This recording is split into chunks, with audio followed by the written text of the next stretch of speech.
नमस्कार दोस्तों, स्वागत है आपका अहम अस्मी यूट्यूब चैनल पर। मैं हूं मनोज दत्त और नेट कोड 25 संस्कृत विषय की तैयारी हम कर रहे थे और उसके यूनिट 1 में से आज का जो टॉपिक है हमारा, हम ऋग्वेद संहिता के ऊपर चर्चा कर चुके थे, संहिता साहित्य में से। और वेदों के काल के बारे में हमने जान लिया है और वेदों का एक वैदिक साहित्य का एक सामान्य परिचय, ठीक है, इस पर भी चर्चा हम कर चुके हैं। और आज की जो वीडियो है ये यजुर्वेद संहिता पर है।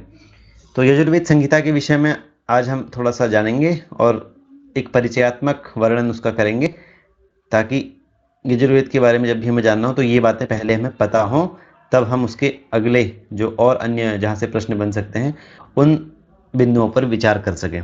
ठीक है, तो सबसे पहले यजुर्वेद संहिता, इसका जो एक यजुष जो यज्ञ को यजुष कहते हैं, यजुष का अर्थ होता है यज्ञ, तो यज्ञ से संबंधित मंत्र जहाँ भी होते हैं वो यजुर्वेद संहिता के अंतर्गत आते हैं।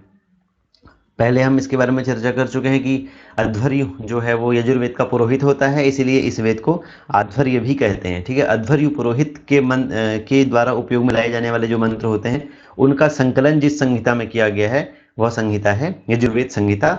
और यजुर्वेद संहिता की बात, जो एक विशेष बात इसमें है वो यह है कि ऋग्वेद संहिता जिस तरह से पद्यात्मक थी, ठीक है, उसमें पद्यों का वर्णन था, या फिर गद्य पद्य, कहीं पर छुटमुट गद्य भी थे, लेकिन यजुर्वेद संहिता की खास बात यह है कि ये गद्यात्मक है।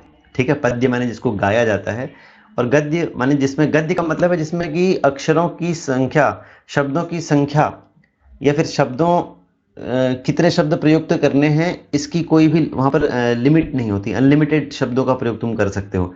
लेकिन पद्य में क्या होता है कि छंद को भंग ना हो, ठीक है, छंद भंग ना हो, इसलिए हमें लिमिटेड शब्द ही प्रयोग करने पड़ते हैं। तो गद्य और पद्य में यही है।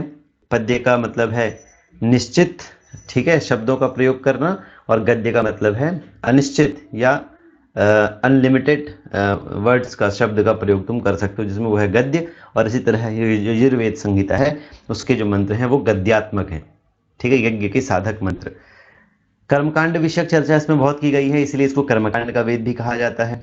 ठीक है, और एक ये जो इसकी परिभाषा दी गई है अनियताक्षरावसानम यजुः, तो ये जो परिभाषा है इसका मतलब यही है, ठीक है, कि अनियत अक्षर हो जिसमें, नियत माने निश्चित और अनियत माने अनिश्चित, तो अनिश्चित शब्दों का प्रयोग जहां हो सके उसे कहेंगे हम यजुर्वेद संहिता।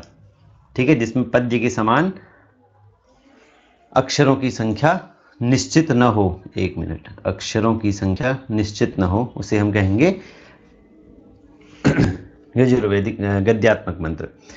अब यजुर्वेद जो है इसके मुख्य रूप से दो संप्रदाय चलते हैं, एक है ब्रह्म संप्रदाय और एक है आदित्य संप्रदाय। ब्रह्म संप्रदाय में जो है कृष्ण यजुर्वेद ज़्यादा प्रचलित है, और आदित्य संप्रदाय का जो है शुक्ल यजुर्वेद है। कृष्ण यजुर्वेद जो है वो विनियोग सहित है, और शुक्ल यजुर्वेद जो है वो विनियोग रहित है। विनियोग का मतलब क्या होता है कि किसी भी मंत्र को बोलने से पहले, उसका प्रयोग करने से पहले उसके ऋषि कौन है, उसके दृष्टा, उसमें किस देवता का वर्णन किया गया है, उस मंत्र में वर्णन क्या है, इन सब चीज़ों के बारे में पहले बताया जाता है। उसमें छंद कौन सा है, ये सब चीज़ें। तो किसी भी मंत्र का प्रयोग करने से पहले जब उसका एक परिचय दिया जाए उस मंत्र का, कि इस मंत्र के ऋषि ये हैं, इसके देवता ये हैं, इसमें ये छंद है, तो इसमें ये वर्णन है, तो उसे कहेंगे विनियोग। तो कृष्ण यजुर्वेद के जो मंत्र हैं उनकी एक विशेषता यह है कि इसमें विनियोगों के साथ मंत्र दिए गए हैं। ठीक है, तो ये प्रश्न अगर आते हैं तो आप इसका ध्यान रखिएगा कि विनियोग के साथ मंत्र किस वेद में है, तो यजुर्वेद में है। उनमें से भी अगर कृष्ण और शुक्ल दिया होगा तो कृष्ण यजुर्वेद में है। अब बात करते हैं इसकी शाखाओं की। तो महाभाष्य के अनुसार इसकी जो है 100 अध्वर्यु शाखा कहा गया है, यानी कि 101 या 100 शाखाएं इसकी हैं, थी मतलब अभी प्राप्त नहीं है। सर्वानुक्रमणी जो है उसमें भी यही बात कही गई है कि यजुरेक शताध्वकम, की यजुर्वेद जो है वो 101 शाखाओं का है। कूर्म पुराण कहता है कि शाखा नाम तो सतेनाथ यजुर्वेद मथा करोत, कि वही बात, एक ही बात को अलग अलग ग्रंथ जो बता रहे हैं कि यजुर्वेद जो है वो 100 शाखाओं का है, या फिर 101 शाखाएं इसमें हैं।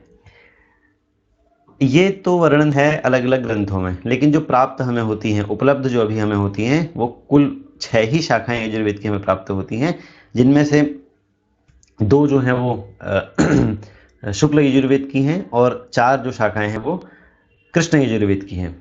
शुक्ल यजुर्वेद की जो 2 शाखाएं हैं उनमें से एक है काण्व, ठीक है, इसको काण्व शाखा कहते हैं, और एक है माध्यन्दिन शाखा। कृष्ण यजुर्वेद की जो 4 शाखाएं प्राप्त होती हैं उसमें तैत्तिरीय, मैत्रायणी, कठ और कपिष्ठल, ये 4 शाखाएं हैं। चलिए अब इनका थोड़ा सा परिचय जान लेते हैं। सबसे पहले शुक्ल यजुर्वेद, ठीक है। अब शुक्ल यजुर्वेद जो है, हमने इसकी 2 शाखाओं के का वर्णन किया कि इसकी 2 शाखाएं हैं, जो है काण्व और माध्यन्दिन। अब ये काण्व और माध्यन्दिन जो है, ये एक ही संहिता के 2 रूप हैं असल में, ठीक है, अलग अलग संहिताएं नहीं हैं। दोनों में ही 40 अध्याय हैं, लेकिन मंत्रों की संख्या में थोड़ा सा भिन्नता है। माध्यन्दिन संहिता में 1975 मंत्र हैं और काण्व संहिता में 2086 मंत्र हैं।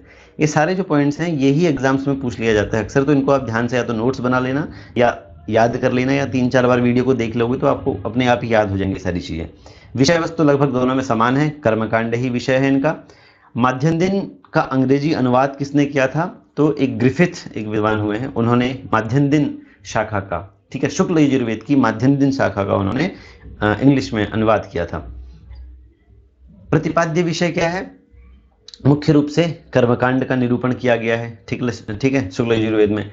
पुरोहित जो है इसका अध्वर्यु है, ठीक है, और अध्वर्यु क्या करता है? यज्ञ के परिमाण का नियोजक होता है, संपादक होता है कि कितना परिमाण होगा, ठीक है। और माध्यन्दिन शाखा जो है वह उत्तर भारत में प्रसिद्ध है, और जो काण्व शाखा है इसकी प्रसिद्धि जो है वो दक्षिण भारत में ज़्यादा है। अब कुल मिला के पूरे यजुर्वेद का यदि हम एक सिंहावलोकन यदि करने का प्रयास करें, ठीक है, एक परिचयात्मक दृष्टिकोण से यदि इसको देखें, तो यजुर्वेद में जो है 40 अध्याय हैं, क्योंकि दोनों ही शाखाओं में 40 अध्याय हैं। शुक्ल यजुर्वेद की बात कर रहे हैं हम, ठीक है। उसमें से प्रथम 25 अध्याय जो हैं वो प्राचीन और महत्वपूर्ण हैं, जबकि 15 जो शेष बच गए हैं वो खिल हैं। खिल का मतलब बाद में जोड़े गए या परिशिष्ट हैं एक तरह से। तो अब हम जानते हैं कि इन अध्यायों में किस चीज़ का वर्णन किया गया है और जो है इसकी विषय वस्तु क्या है असल में। तो पहले और दूसरे अध्याय में दर्श यज्ञ होता है, जो अमावस्या को किया जाता है उसका वर्णन है, और पौर्णमास जो पूर्णिमा को किया जाता है उस यज्ञ का वर्णन है। तीसरे अध्याय में अग्निहोत्र, जो कि एक दैनिक यज्ञ है, यज्ञ भी अलग अलग होते हैं, ठीक है। दैनिक यज्ञ मतलब नित्य यज्ञ की तरह हो गया कि रोज आपको जो है हवन करना ही है, तो वो अग्निहोत्र यज्ञ है, दैनिक हवन जिसे कहते हैं। एक है चातुर्मासीय, मतलब कि 4 महीनों में जिसको किया जाए, ठीक है, वो है चातुर्मासी यज्ञ। तो तीसरे अध्याय में मुख्य रूप से इन 2 यज्ञों का वर्णन किया गया है। 4 से लेकर 8वें अध्याय तक सोमयाग का वर्णन है।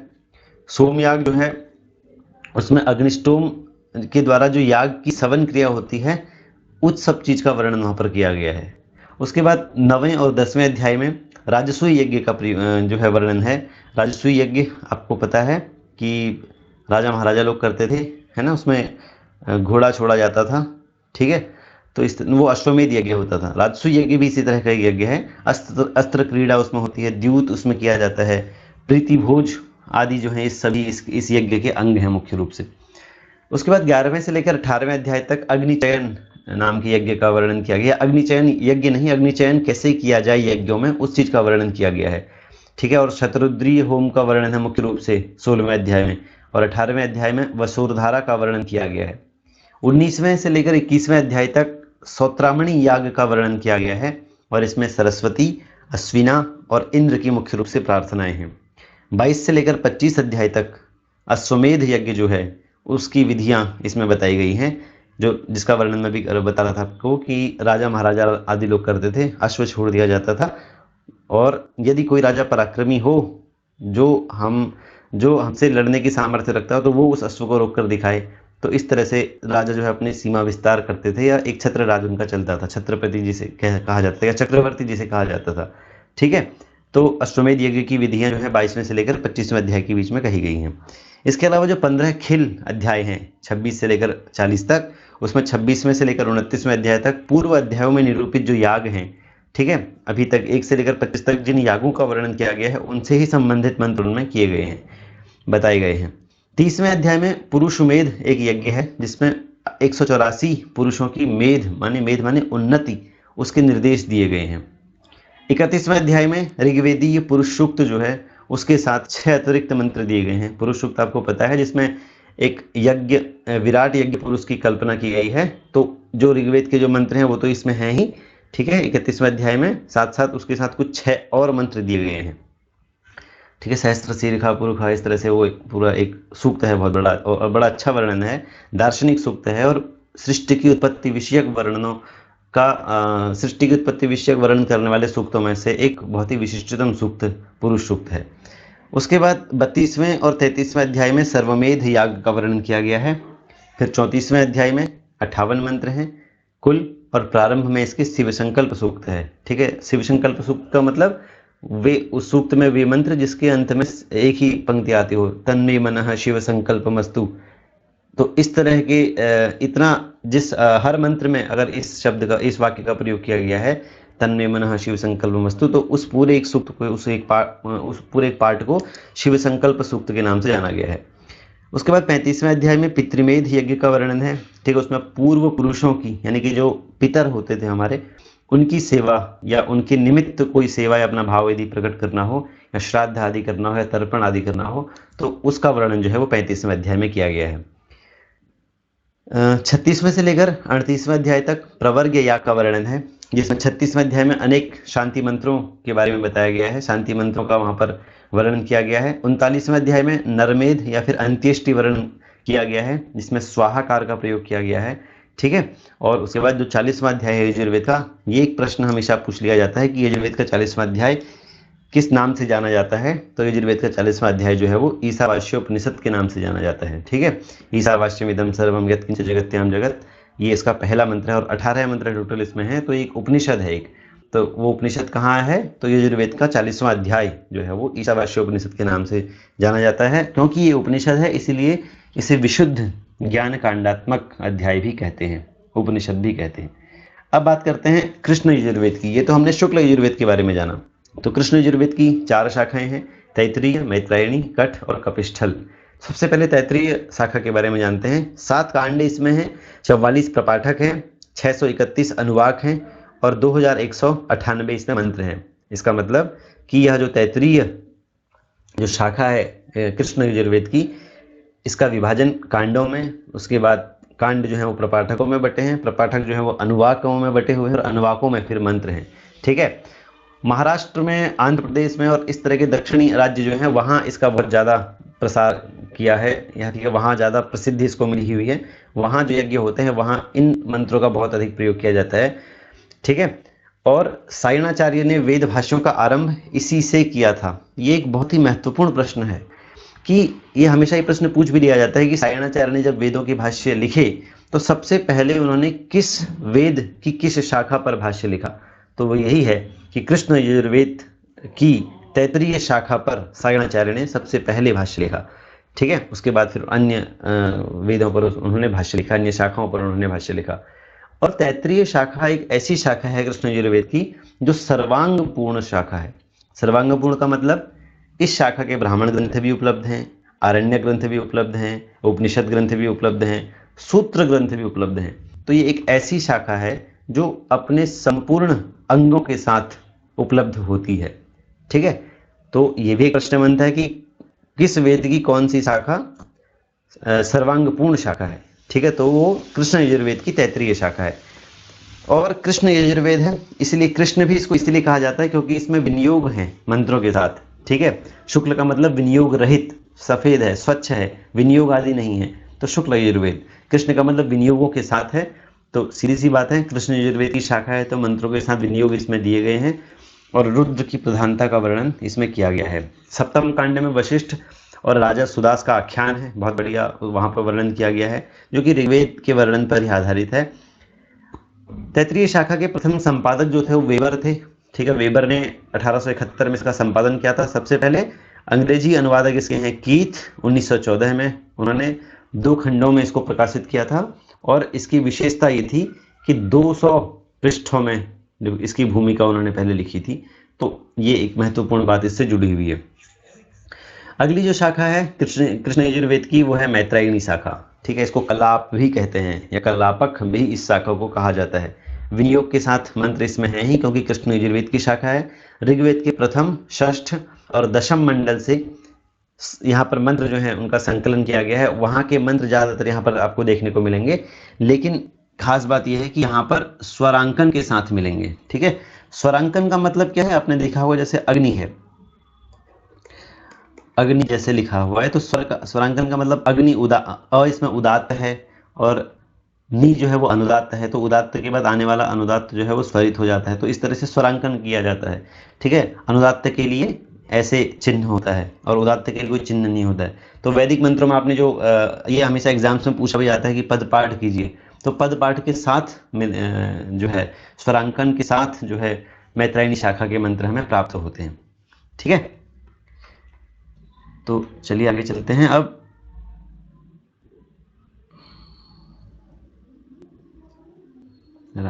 ज़्यादा ही आगे आ गए थे हम।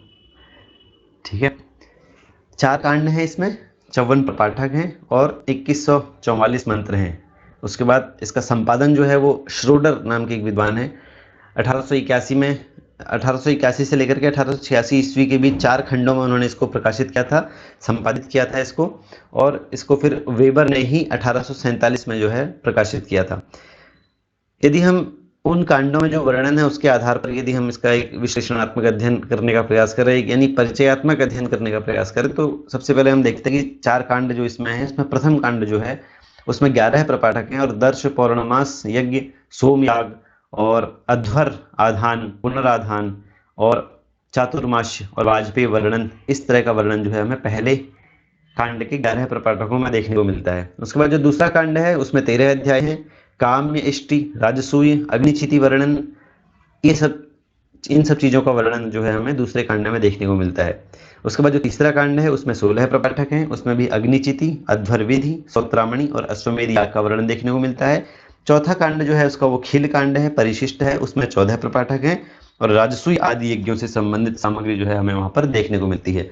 तीसरी शाखा जो है वो यजुर्वेद की, वो है कठ संहिता, संहिता नहीं शाखा। ठीक है, संहिता तो यजुर्वेद संहिता है, तो इसको काट देंगे हम, शाखा है वो। स्वरांकन के सहित प्राप्त है ये भी, 40 इसमें स्थानक हैं और उन स्थानकों में 843 अनुवाक हैं और उन 843 अनुवाकों में 3091 मंत्र हैं। मंत्र और ब्राह्मणों की संख्या 18,000 तक कही गई है, यहाँ पर ऐसा वर्णन है। पुरोडाश क्या है, अध्वर क्या है, ठीक है, और राजसूय, वाजपेय, यज्ञ आदि, इन सब चीज़ों का विवेचन इसमें कठ संहिता में बहुत अच्छी तरह से विस्तृत विवेचन इसमें किया गया है। मैत्रायणी संहिता से जो है इसका साम्य दिखने को हमें मिलता है और दोनों के ही अंत में अश्वमेध याग का वर्णन है, इसलिए कहा जाता है कि मैत्रायणी शाखा जो है उसके साथ इसका थोड़ा साम्य है। इसके बाद कपिष्ठल संहिता, ठीक है, कपिष्ठल कट संहिता भी इसको कहा जाता है। ये यजुर्वेद की, कृष्ण यजुर्वेद की अंतिम शाखा है और ये पूर्ण रूप से प्राप्त नहीं है, अपूर्ण रूप से प्राप्त है। ऋग्वेद के समान इसमें भी अष्टकों और अध्यायों में जो है विभाजित किया गया है इस शाखा को। ठीक है, अष्टक माने 8, जैसे अष्टक थे और 8 अष्टकों में 8 अध्याय थे इस यजुर्वेद में, है ना, तो उसी तरह इसको भी अष्टक और अध्यायों में विभाजित किया गया है। 6 अष्टक है इसमें और हर अष्टक में 8 अध्याय, तो इस तरह से 48 अध्याय इसमें होते हैं। अध्याय 9 से लेकर के 24 तक और 32वां अध्याय, 33वां अध्याय और 43वां अध्याय जो है वो खंडित अवस्था में मिलता है, पूर्ण रूप में प्राप्त हमें नहीं मिलता है। और 1932 में डॉक्टर रघुवीर जो थे उन्होंने लाहौर से इसको प्रकाशित किया था। तो दोस्तों यजुर्वेद संहिता के बारे में एक उसमें प्रवेश के लिए, ठीक है, उसका एक परिचयात्मक वर्णन जो है यहाँ पर किया गया। और इस तरह से अब अगली जो वीडियो है उसमें हम जानेंगे सामवेद संहिता के बारे में। तो मिलते हैं नेक्स्ट वीडियो में, तब तक के लिए नमस्कार, धन्यवाद।